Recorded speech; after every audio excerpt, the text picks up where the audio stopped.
প্রাণপ্রিয় শিক্ষার্থীরা, তোমরা কেমন আছো? আমি কিন্তু বেশ ভালো আছি। নতুন বই হাতে কি পেয়েছো নাকি পাওনি? ঠিক আছে, না পেলে কোনো প্রবলেম নেই। আমরা তো এই যে মোবাইল অন করলেই আমরা কিন্তু বই এবং বই সকল ধরনের পড়া আমরা দেখে নিচ্ছি, তাই তো? তো তোমাদের কেমন লাগে আমার ভিডিওগুলো অবশ্যই কমেন্ট করে জানাবে, আর সাবস্ক্রাইব না করে থাকলে এখনই সাবস্ক্রাইব করে দিবা।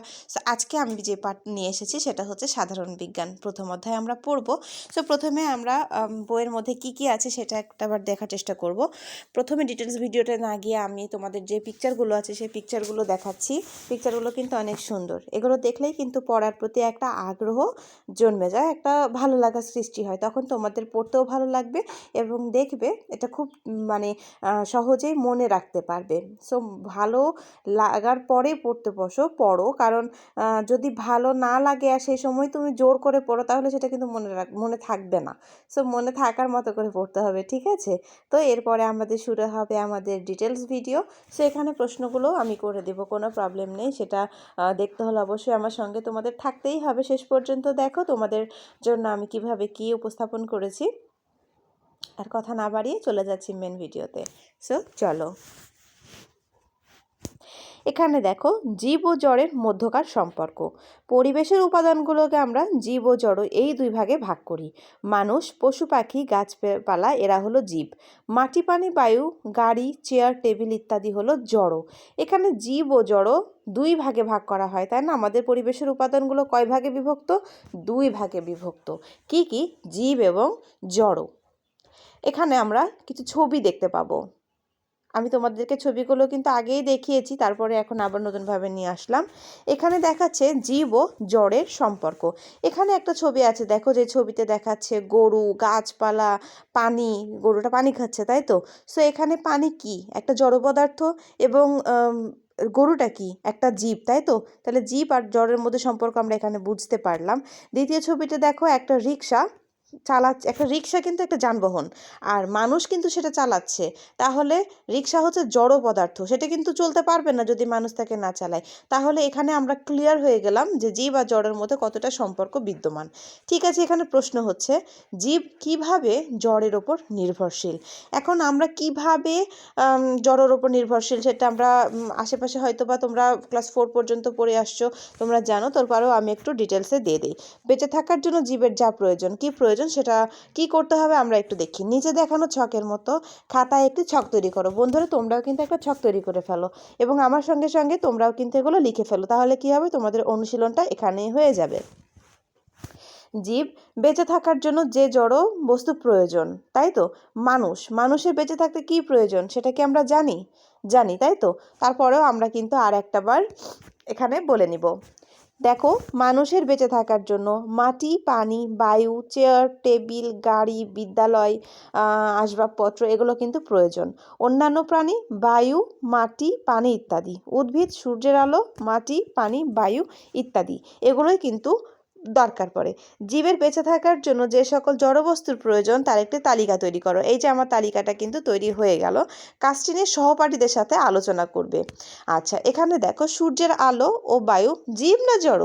এখন এখানে প্রশ্ন হলো, আর এ কি বলছে? খাদ্য তৈরির জন্য উদ্ভিদের সূর্যের আলো, বাতাস ও অন্যান্য জিনিস প্রয়োজন হয়। তো আমরা অবশ্যই জানি সূর্যের আলো ও বায়ু কিন্তু জড় পদার্থ, তাই তো? এটা তো জীব না। আর জীব কি? আমরা যারা চলাফেরা করতে পারি। এরপরে কি বলছে দেখো, সারসংক্ষেপে বলছে মানুষ, বেঁচে থাকার জন্য মানুষ বিভিন্ন জড় বস্তুর উপর নির্ভর করে। মানুষের শ্বাস প্রশ্বাস গ্রহণের জন্য বায়ু এবং পান করার জন্য পানি প্রয়োজন।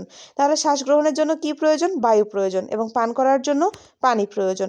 পুষ্টির জন্য আবার কি প্রয়োজন? খাবার প্রয়োজন। ফসল ফলানো ও বাসস্থান তৈরির জন্য আবার মাটিও প্রয়োজন। এছাড়া জীবনযাপনের জন্য বাসস্থান, আসবাবপত্র, পোশাক, যন্ত্রপাতি ইত্যাদি প্রয়োজন। তাহলে মানুষের বেঁচে থাকার জন্য যে প্রশ্নটা ছিল সেটা কিন্তু আমরা এখান থেকেই পেয়ে যাচ্ছি। এবং অন্যান্য প্রাণীদের কি দরকার? অন্যান্য প্রাণীরাও বেঁচে থাকার জন্য জড় বস্তুর ওপরেই নির্ভর করে। সকল প্রাণীর বেঁচে থাকার জন্য বায়ু, পানি ও খাদ্য কিন্তু প্রয়োজন। মাটি এবং পানি অনেক জীবের বাসস্থান। অনেক পোকামাকড়, কেঁচো ইত্যাদি পানিতে বাস করে। আবার মাছ, চিংড়ি পানিতে বাস করে। মাটিতে বাস করে কেঁচো আর পোকামাকড়, এবং মাছ চিংড়ি এগুলো কী করে পানিতে বাস করে। তো মানুষ কোথায় বাস করে? অবশ্যই পানিতেও না, আমরা মাটির ওপরে, তাই না? কিন্তু আমাদের জন্য কিন্তু কি প্রয়োজন হয়? আবাসস্থল প্রয়োজন হয়, একটা ঘর প্রয়োজন হয়। আমরা কিন্তু খালি জায়গায় থাকতে পারবো না। কেন থাকতে পারবো না? সেখানে পশু পাখি এসে আমাদেরকে খেয়ে নিবে, একটা ভয়। তারপরে অনেক রোদ বৃষ্টি, এই জন্য কি আমাদের একটা শেল্টার প্রয়োজন, তাই তো? একটা আবাসস্থল প্রয়োজন। সো আমাদের বেঁচে থাকার জন্য কি কি প্রয়োজন সেটা কি আমরা বুঝতে পারলাম?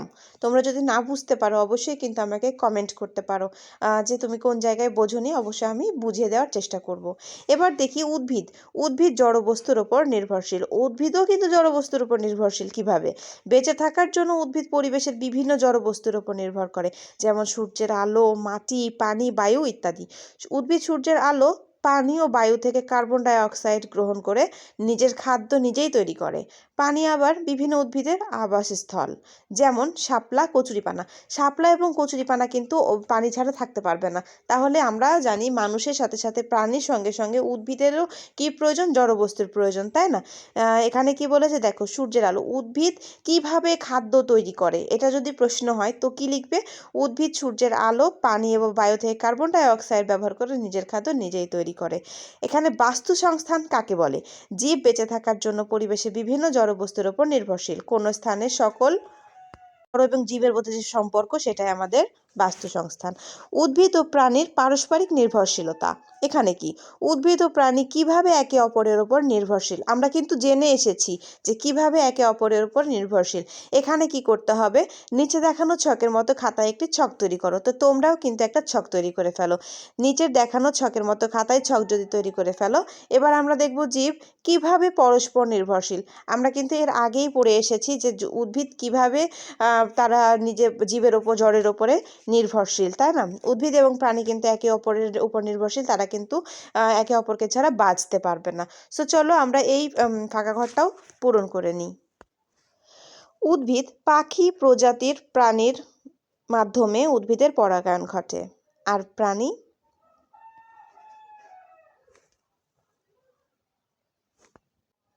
উদ্ভিদের ত্যাগ করা অক্সিজেন প্রাণীর শ্বাস গ্রহণে ব্যবহার করে। তাহলে আমরা বুঝতে পারলাম তো কিভাবে উদ্ভিদ ও প্রাণী পরস্পরের উপর নির্ভর করে। তা অবশ্যই কাজটি কিন্তু তোমাদের সহপাঠীদের সাথে আলোচনা করবে। এটা কিন্তু শ্রেণীকক্ষে তোমাদের অবশ্যই টিচার করাবেন। এবং এখানে একটা পিকচার দেখো, কি সুন্দর পিকচার, তাই না? একদম এখানে অনেক পশু পাখি দেখতে পাচ্ছি, গরু, কাঠবিড়ালি, বানর, পাখি, সূর্যের আলো, এখানে ঘাস খাচ্ছে, প্রজাপতি ফুলের বসে আছে। এটার কিন্তু একটা মিনিং আছে। সবগুলো এই যে একটা পিকচার দেখে তোমরা যখন এটার মিনিং তৈরি করতে পারবা, সব বাক্য তৈরি করতে পারবা, তখনই বুঝতে পারবো যে হ্যাঁ, তোমরা কিন্তু অনেক কিছু শিখে গেছো। এরপরে দেখি উদ্ভিদ পরিবেশে উদ্ভিদ ও প্রাণী একের উপর নির্ভরশীল। আমরা তো আগেই জেনে এসেছি, তাই না? তাহলে প্রাণী কিভাবে নির্ভরশীল, ওই প্রশ্নটা এখান থেকে পড়লেই তোমরা কিন্তু পেয়ে যাবে। প্রাণী বিভিন্নভাবে উদ্ভিদের উপর নির্ভরশীল। উদ্ভিদের ত্যাগ করা অক্সিজেন প্রাণীর শ্বাস গ্রহণের সময় ব্যবহার করে। উদ্ভিদের বিভিন্ন অংশ যেমন কাণ্ড, শাখা ও ফলমূল প্রাণী খাদ্য হিসেবে গ্রহণ করে। উদ্ভিদ আবার অনেক প্রাণীর আবাসস্থল। বানর, কাঠবিড়ালি, পোকামাকড় ইত্যাদি গাছে বাস করে। পাখি গাছের ডালে বাসা বাঁধে। মানুষও তার বাসস্থান তৈরিতে উদ্ভিদ ব্যবহার করে। আর উদ্ভিদ কিভাবে প্রাণীর ওপর নির্ভরশীল? উদ্ভিদ তার খাদ্য তৈরি, বৃদ্ধি, পরাগায়ন ও বীজের বিস্তরণের জন্য প্রাণীর ওপর নির্ভরশীল। উদ্ভিদ খাদ্য তৈরির জন্য প্রাণীর ত্যাগ করা কার্বন ডাই অক্সাইড ব্যবহার করে। পুষ্টি উপাদানের জন্য উদ্ভিদ প্রাণীর ওপর নির্ভরশীল। প্রাণীর মৃতদেহ পচে প্রাকৃতিক সারে পরিণত হয়। এই সার পুষ্টি হিসাবে ব্যবহার করে উদ্ভিদ বেড়ে ওঠে। পরাগায়নের ফলে উদ্ভিদে বীজ সৃষ্টি হয়।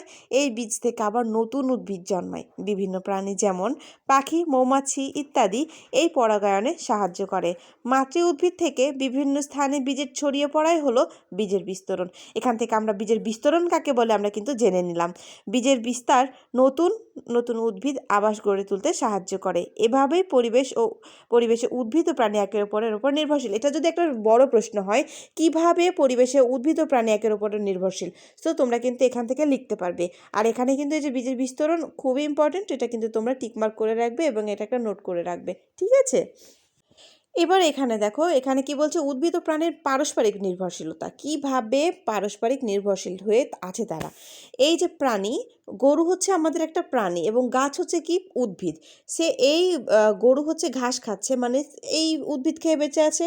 এবার গরু কি ছাড়ছে? Carbon die oxide. গাছ কিন্তু সেটা গ্রহণ করছে এবং গাছ আবার কি ত্যাগ করছে? অক্সিজেন ত্যাগ করছে, সেটা কিন্তু আমাদের প্রাণী গ্রহণ করছে।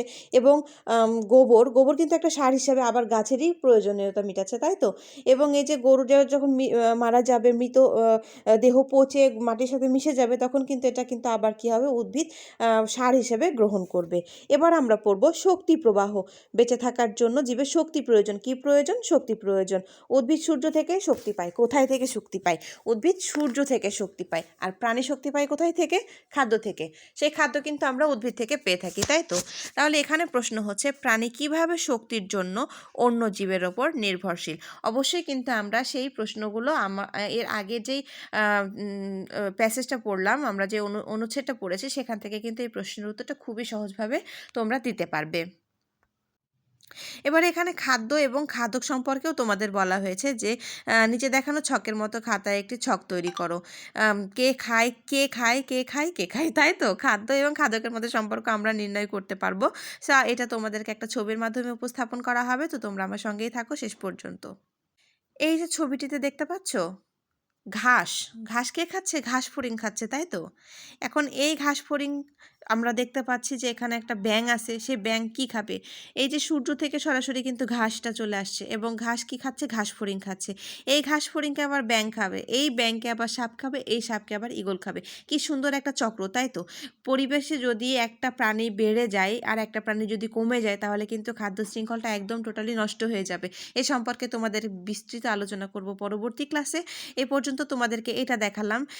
এখন খাদ্য শৃঙ্খল সম্পর্কে তোমাদের যদি ভালো মতো এখানে আইডিয়া না হয়ে থাকে, আমি অবশ্যই আরও একটা পিকচারের মাধ্যমে তোমাদের এটা ক্লিয়ার করে দিব। এই ছবিটিতে দেখো, ঘাস প্রথম পর্যায়ে, দ্বিতীয় পর্যায়ে ঘাস ফড়িং, ঘাস ফড়িংকে খাচ্ছে ব্যাঙ, ব্যাঙকে খাচ্ছে সাপ, সাপকে খাচ্ছে ঈগল। এটা হচ্ছে একটা খাদ্য শৃঙ্খল, তাই না? এখন যদি পরিবেশে ঘাস ফড়িং না থাকতো, তাহলে ঘাস বেড়ে যেত, ব্যাঙ কমে যেত, সাপ কমে যেত, ঈগল কমে যেত।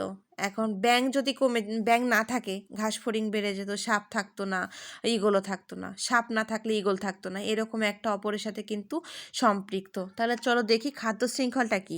সকল প্রাণী শক্তির জন্য প্রত্যক্ষ বা পরোক্ষভাবে উদ্ভিদের ওপর নির্ভরশীল। তাহলে একদম সরাসরি এবং ঘুরিয়েও আমরা কিন্তু উদ্ভিদের ওপরেই নির্ভরশীল। উদ্ভিদ সূর্যের আলো ব্যবহার করে খাদ্য তৈরি করে নিজের জন্যই এবং পোকামাকড় উদ্ভিদ থেকে খেয়ে বেঁচে থাকে। আবার সাপ কী করে? ব্যাঙ পোকামাকড়কে খেয়ে খাদ্য হিসেবে গ্রহণ করছে। একইভাবে সাপ আবার ব্যাঙ খাচ্ছে এবং ঈগল কী খাচ্ছে? সাপকে খাচ্ছে।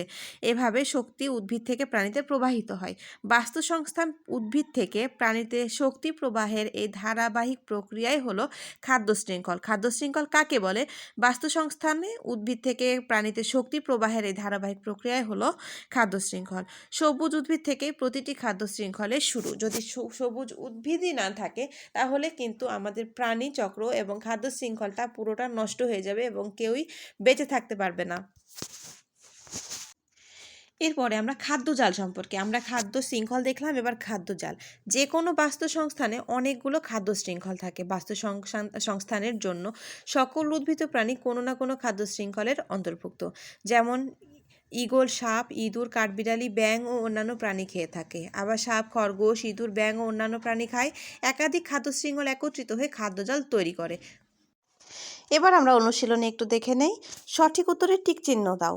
শক্তির মূল উৎস কোনটি? শক্তির মূল উৎস সূর্য। কোনটির জন্য প্রাণী উদ্ভিদের জন্য নির্ভরশীল? কিসের জন্য আমরা উদ্ভিদের সাথে নির্ভরশীল? খাদ্যের জন্য।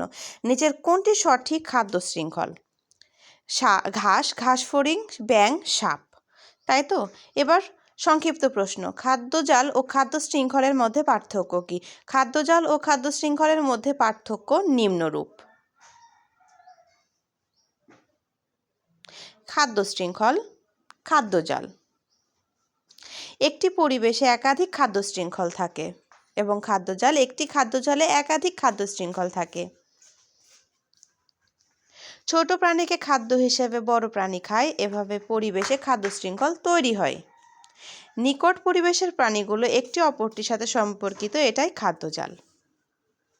সবুজ উদ্ভিদ থেকে খাদ্য শৃঙ্খলে শুরু হয়। খাদ্যজালের ওপর শুরুর উপাদান নির্দিষ্ট নয়। খাদ্য শৃঙ্খলের প্রত্যেক উপাদানই খাদ্যজালের অন্তর্ভুক্ত। খাদ্যজালের উপাদানগুলো বিভিন্ন খাদ্য শৃঙ্খলে বিভক্ত হয়। 2. উদ্ভিদ কিভাবে প্রাণীর ওপর নির্ভরশীল? উত্তর: উদ্ভিদ তার খাদ্য তৈরি, বৃদ্ধি, পরাগায়ন ও বীজের বিস্তরণের জন্য প্রাণীর ওপর নির্ভরশীল। এছাড়াও উদ্ভিদ খাদ্য তৈরির জন্য প্রাণীর ত্যাগ করা কার্বন ডাই অক্সাইড ব্যবহার করে।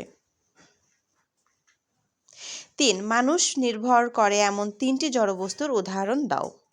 উত্তর: মানুষ নির্ভর করে এমন 3টি জড়বস্তুর উদাহরণ হলো মাটি, পানি, বায়ু। 4. পরাগায়ন কি? ফুলের পরাগধানী থেকে পরাগরেণু একই ফুলের গর্ভমুণ্ডে স্থানান্তরের প্রক্রিয়াকে পরাগায়ন বলে।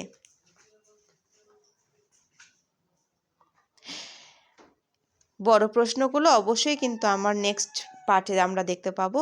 সেই পর্যন্ত আমার ভিডিও সকলেই দেখবে এবং আমার চ্যানেলটিকে সাবস্ক্রাইব করবে। Thank you.